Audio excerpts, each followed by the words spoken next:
Hi everybody.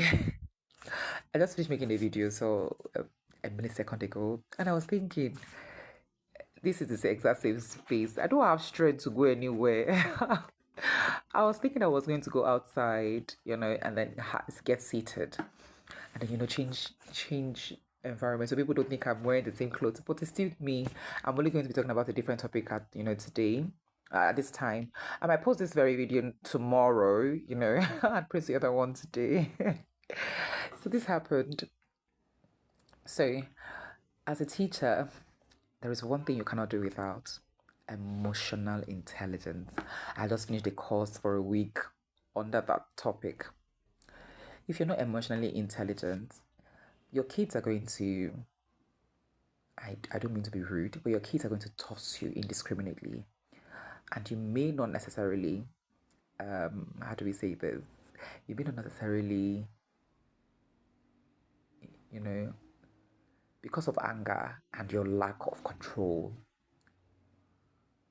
instead of you being in control, they'll keep doing whatever they're doing to tick you or to prick you for them to get a reaction. So there's this girl in my class, and it happens with sometimes it happens with very intelligent ones who. So there's these people in my place we call Baza Queen or Maza Queen. Or my mom will always say Obazara Dioko. And then they would touch. That's how my mom used to say it. My mom used to say that to me too because I was a very inquisitive child. I asked questions. For those of you that know me, you know that Olelechi asks questions. Olelechi is he always has a contrarian take. Olelechi always has this.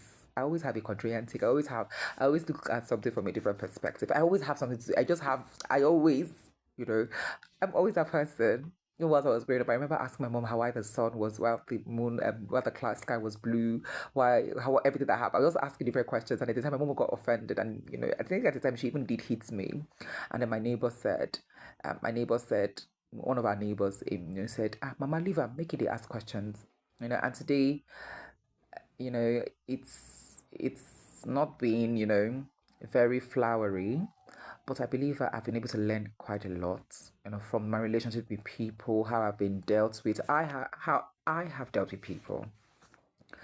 But I would say that, I had wanted to talk about is another instance, but because I've already talked about this, let me just finish this and say that allow your children soar. My parents, I would always talk about it. My parents were the reason I'm able to face my fears. My sisters, my elder sisters were very, very keen on we being educated whilst we were kids. We watched movies. There was a balance. I watched cartoons. I watched a lot of cartoons. I watched a lot of movies, a lot of The Rings. I watched a lot of movies. I watched a lot of things. But there was a balance with the way my mom and my siblings made us. I don't know how they did it, but we loved my younger sister and my siblings and I loved going to school. I loved going to school. I hated holidays whilst I was growing up. I always wanted to go to school. I just loved holidays. I just loved going to school. I hated holidays. I always wanted to be in school. I always wanted to be in school.